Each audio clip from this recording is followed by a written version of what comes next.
Pop in, say hi. If you haven't come into one of my lives before, hi, I'm Cindy. I explore the inside and the outside. And I'm not quite sure if we're up and running at the moment. My computer is playing games with me today. And I had to shut her down and update a few times. I'm not even sure if this is going to work. But if you pop in, say hi, let know that we are moving in the right direction.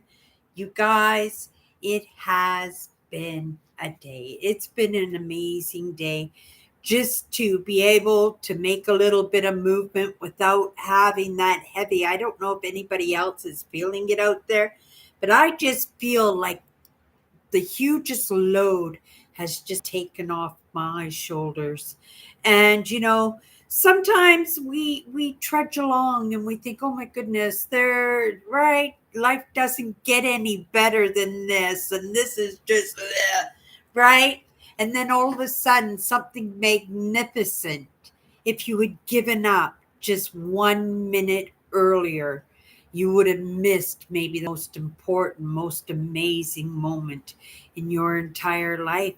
You know, it's why I go out on these road trips, and when I do my adventures, when I'm out on the road and I see clearly that things are not moving well, that I am just bumping in from one issue into the next. And I get this little bit of determination. It's kind of like something I had when I was a little kid. I use this word despite what you think, despite if you think I can, despite if I think I can or I can't, right? Despite that I'm afraid, despite that I'm poor, despite that I'm not pretty enough or smart. We could just keep going on and on and on. Any one of us, because that's just our nature to do that. It doesn't matter how amazing you actually are, it's just all buried underneath all that negative we spew in the moment because we don't look at the amazing, right? We're not looking for it, we don't expect it. But when it does come into our lives, right, we take note. We most definitely take note because it takes so much of that weight off of us, right? And so I'm kind of grateful for those moments because, I could see how life could be such a drudgery if there was nothing to look forward to, right? And lots of people, you go through your life and you think that there is nothing to look forward to. And that's when I start my own party.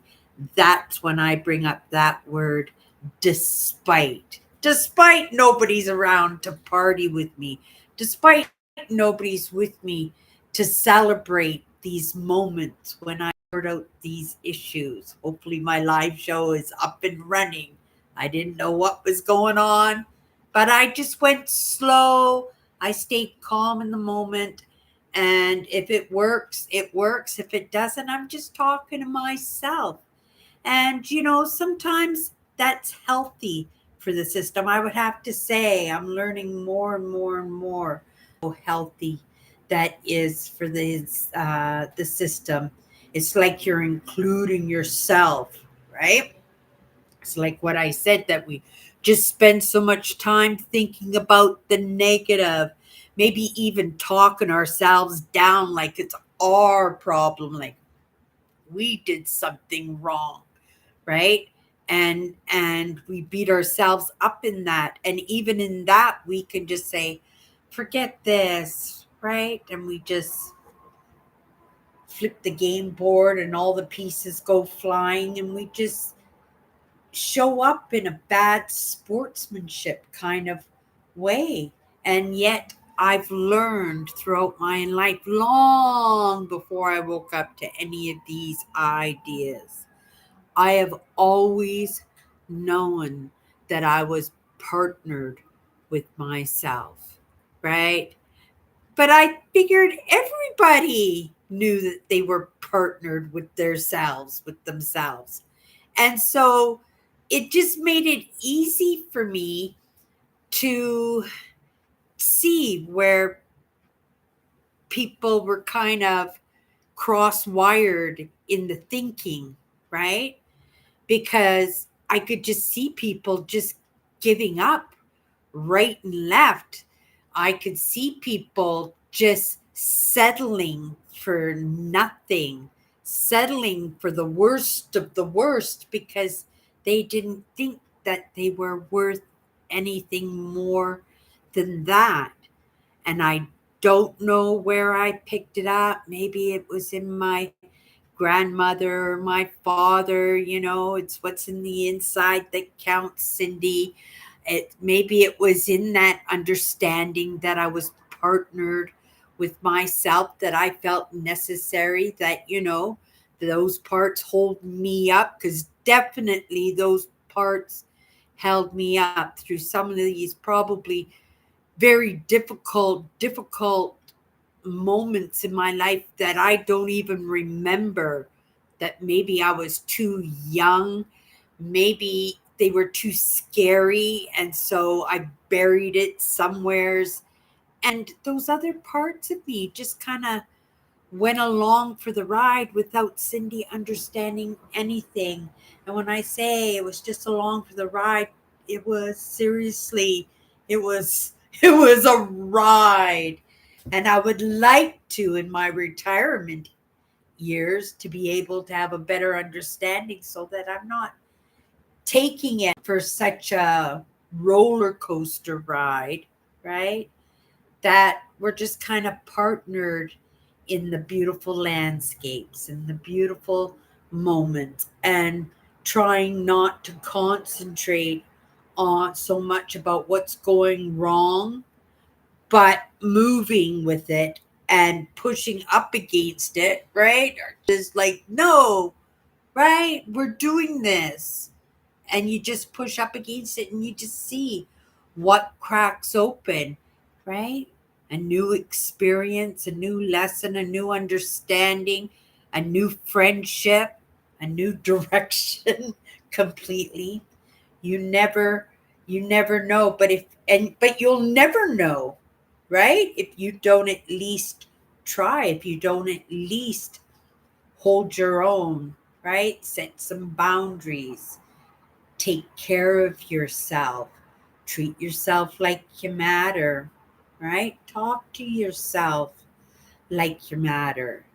And also, right, in that it's not about pretending to be cheery, but understanding that these are the ebbs and flows, and the bigger you make something, the bigger it's going to be, right? And if it's hard, well, I think it's harder just to give up, because then you never know what the possibilities could have ever been. And I think that's more excruciating than trying and falling flat on your face. At least then you know what you're up against and able to make a decision whether or not to get up and brush your legs off and just try again. Or sometimes we just need to be a student and a spectator in that, right? Because we can learn just as much, if not more, sometimes just by sitting still and paying attention to the experts, right? Yeah. Okay, you guys, I don't know where that came from. I hope that hit somebody, served somebody. Nobody's popped in yet to let me know that I'm still alive, so I'm just going to assume that I'm still alive, you guys. If you've never popped into one of my lives before, again, hi, I'm Cindy. I explore the inside and the outside. And part of the inside is this deck of cards that I put together. They're just 54 powerful words. And we pull a card, we pull a word, we go into it. And it's usually the first perspective, first thing that comes to my mind. And we just run with that, right? Maybe if I just close this window, this might help. Let's see. Bang. See if that helps us to be a little bit out there. There we go. Hello, Earl. Thank you so much for popping in and hanging out with me for a few minutes. We were just about to go in and pull a card today. We were just talking about, uh, um, how the difficulties, how we focus on everything that's not going well, the things that are just really ticking us off, the things that are just tripping us up, and we don't look at the things that are going well. I wasn't too sure whether my live show was up and running tonight because I was having updating difficulties, right? Um, but I tried anyway, and that's the only thing we can do, right? In that pushback, in that never give up, right? We try again. And if this didn't work, then I would have updated again, and popped I would have popped in a little bit later on in the evening and just said, I'm so sorry that I'm late tonight. I tried, and I did try. Sometimes we stumble over ourselves in that nervousness of the situation that we're in the moment. Is this going to work? Is this going to work? But you stay optimistic in that, and not just optimistic. Like I said, you got to push up against that problem and go. Because if you don't try, if you don't start that button pushing, if you don't do that experimenting, if you just give up, that's a hard feeling to hold on to. That, right? I wouldn't have gone to bed tonight without going live, without figuring out what the issues were, giving it my best shot, right? But if it didn't work, it didn't work. And at least I could feel good that I tried. It was one of the first lessons I learned when I started going into motivation and inspiration, right? And I bumped into this one thought leader, Evan Carmichael, and he said, and this one stuck with me through matter what, because when you hear all the time, you can't do it, and you lose that faith in yourself that maybe you really can't do it, right?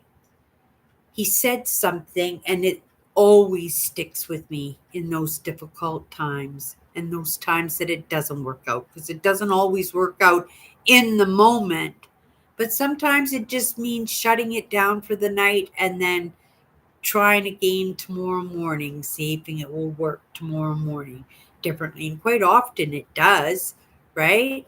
And uh and but what he said is to be proud of the effort, if not the result, right? We have good intent. We have good intent, but sometimes it doesn't work out for us because we don't have that experience. We don't have that money. We don't have that equipment. We don't have those relationships. And we're not using that as an excuse to give up, because we don't give up, right? We just recognize that in the moment it didn't work out. If it means, right, putting yourself in that position where you're going to be student and spectator before you give it another shot, because that's still an action, it's still a choice. I've learned so much by just keeping it zipped and just sitting there and just watching somebody else have the experience, and then live vicariously through their experience and just pick a lesson up just like that, right? It's what I love YouTube videos so much. People don't even use recipe books anymore when they're going to cook a fancy meal or have a fancy dish. They'll just go in and watch a video because it's visual, right? It's easier to learn that way, easier to live vicariously through somebody else's expertise and somebody else's presentation, right? Excuse me. Yeah, so that's all I was talking about. But right when you came in, I just said I always wanted you always wanted to be a girl, right? Say that enough times if you know that's what you are, right? I think a lot of problems in the world is that we just keep flipping back and forth each life. Oh, this time I'll be a girl, and then the next time around I'm going to be a boy, right? And then you love being a boy or you love being a girl, and the next thing you know, you're just the opposite gender, lifetime after lifetime, and right? And so no wonder that you come in and you go with the same sex. Sometimes it's because, right? Well, I'm not going to say because it's always somebody else's perspective, right? It is in that confusion because you're in the inside, you are somebody else, but in physically, right, you're somebody else. And that's the way I look at it. I just think, well, this is who they truly are, who they want to be, and who they really are in their soul, right? But sometimes we don't get to choose the bodies that we pop into, right? We don't. It's just like, you know here's a spot, do you want it? And I think that if you're at this point where you even understand anything that I yibber yabber about, that you probably would understand that it's the process. That's the growth, right? That's the growth, and that's the example for the next person who's about to have not the same experience, but maybe something similar, because each one of our lives in this moment or in the last moment will dictate what the next moment will look like. And that's why, well, I, right, again, that's just perspectives, and I don't like unloading a lot of my perspectives, because my perspectives sometimes are out there, and everybody has that right to have their own perspectives. But I don't know about using my platform for that, and having people um, uh, live their life vicariously, or even truly in their own lives, because I live or I think, right? Or I say, right? Everybody should have that right. It takes all kinds to make the world, and we're this close in this age of AI learning to each other now, right? We're this close to each other. And so it's easy, very easy to influence. I've been influenced my entire life, absolutely just clueless, butting heads up and sticking up for myself, and being my own cheerleader, being my own friend. I mean, the end, it revealed itself, but at 57 years old, that's a lot of wasted time, right? In not knowing that I was partnered with myself. That was something my parents could have told me. That's something I could have learned in school, right? This is it's where we're just all bumbling along, all just all just clueless, and then every once in a while somebody comes across something that kind of opens things up. But right, it's a slow process. So it kind of makes me wonder whether or not, if perspectives really should be shared, or if we're just supposed to believe, or supposed to realize in the moment that we realize, right? 57 years old, I woke up to some of these ideas, and well, most of these ideas, and I can imagine that I, in those 57 years, that I have added quite a bit to the pot in my experiences. And I think possibly, if I had woken up to any of these ideas any sooner, I might not still have recognized that I was truly partnered with myself, right? and that would have been a disservice to well, myself. That would have been dis a disservice to me, disservice to my family, to my sisters, disservice to you guys, because I come in here and as a vlogger I share it with you guys, right? And being that example, because I want to be an example to others, right? And as we all do, but finding our place where we can be that example for others, and that's what's important, right?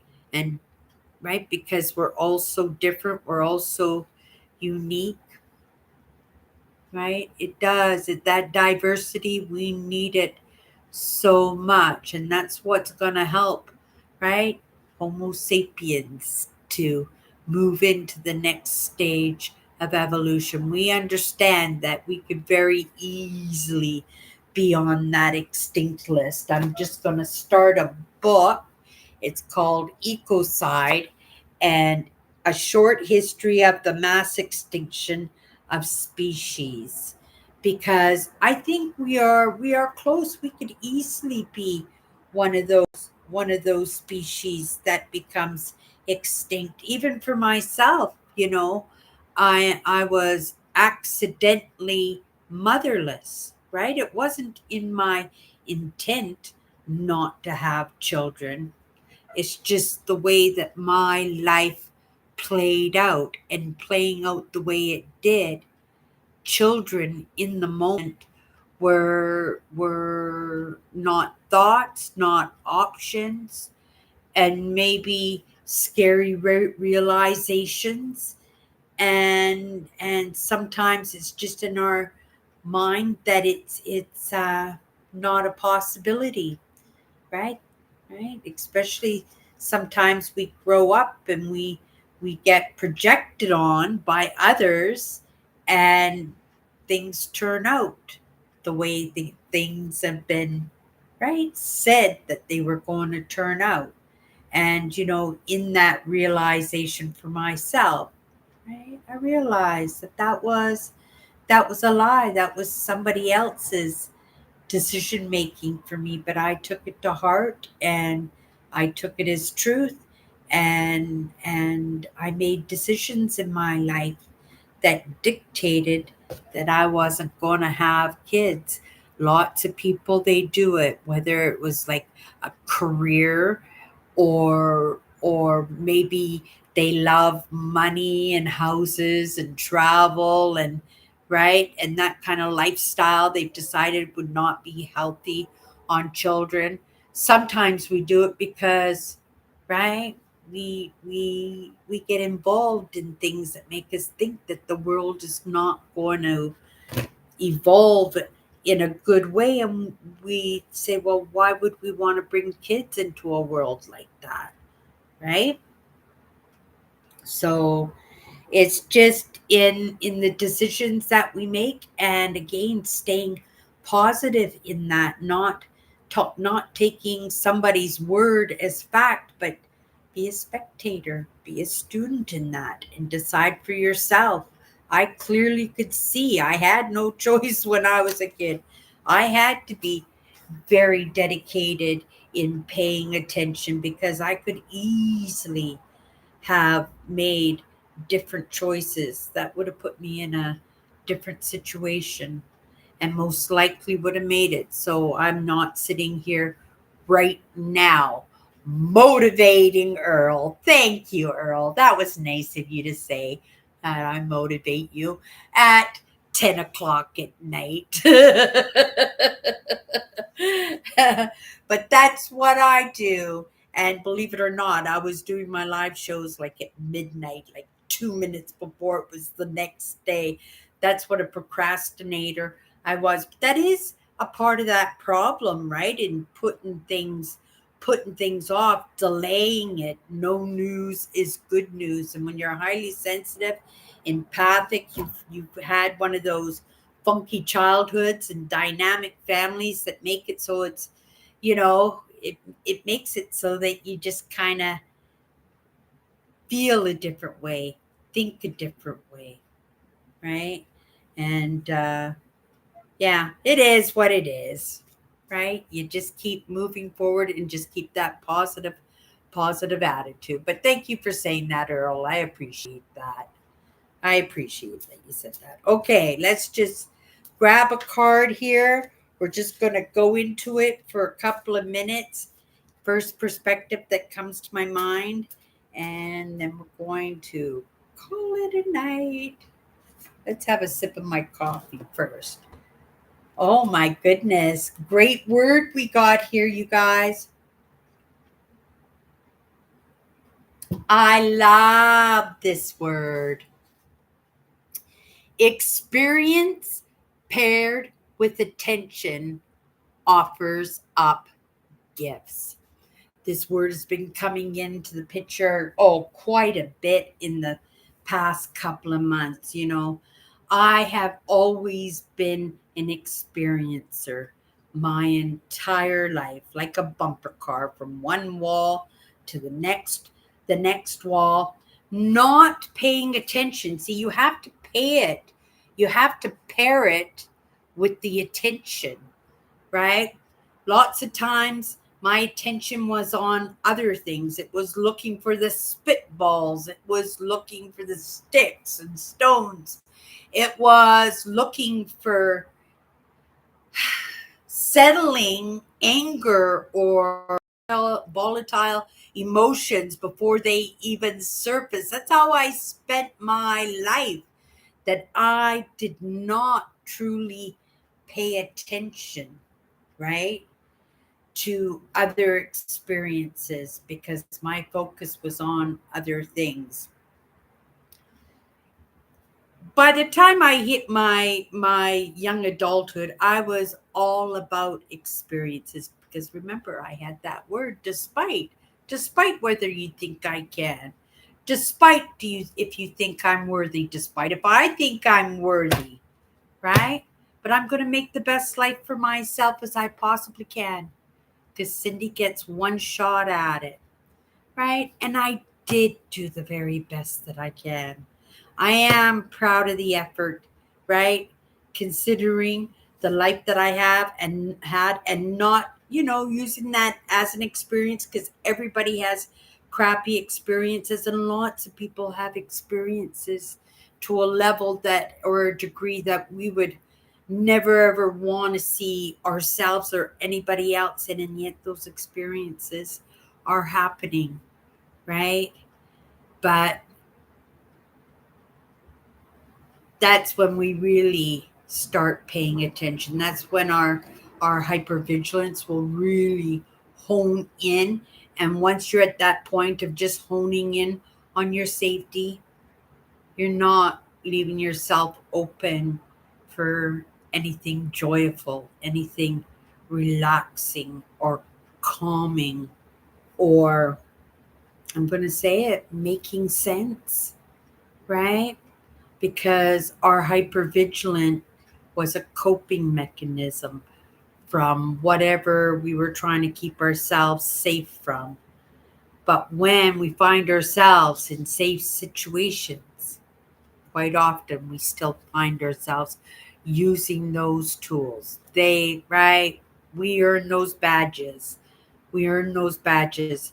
But when there's no need to use those, right? My my fear, those things that I was very hyper vigilant about in growing up, they're not around. Most likely will never be around again, right? Anybody ever laid a finger to me, bite it off. Right? Right? And sometimes we come out of those situations, but in our hypervigilance, we're still looking for them, even when we know in our hearts that it's not going to happen again. That's something from way back then. But again, we we pick up a lot of tools along the way. Each one of us has to make that choice as to which ones get to hang out with us and which ones can go hit a shelf and just stay there forever. Right? Right? Yeah. Sometimes we hold on to things for far too long. But in our experiences, right? In our experiences right now, just think of the most unique thing that you did today, something that was different, that was not the norm, whether it was a good thing or a bad thing, but something that wasn't normal, something that was just kind of a little bit different. And put yourself in paying attention. Go vicariously back to that moment and pay attention to that moment. Because I bet you weren't paying attention to the moment when it happened. Then after the fact, you went, "Oh wow, that was cool. Oh my goodness, I got out of that by the skin of my teeth." Right? And then you're on to the next thing and you really haven't paid it any attention just to say, "Whew," right? But go back to that moment and pay attention and you'll actually, well, I'm pretty certain that you'll see something that you never noticed before.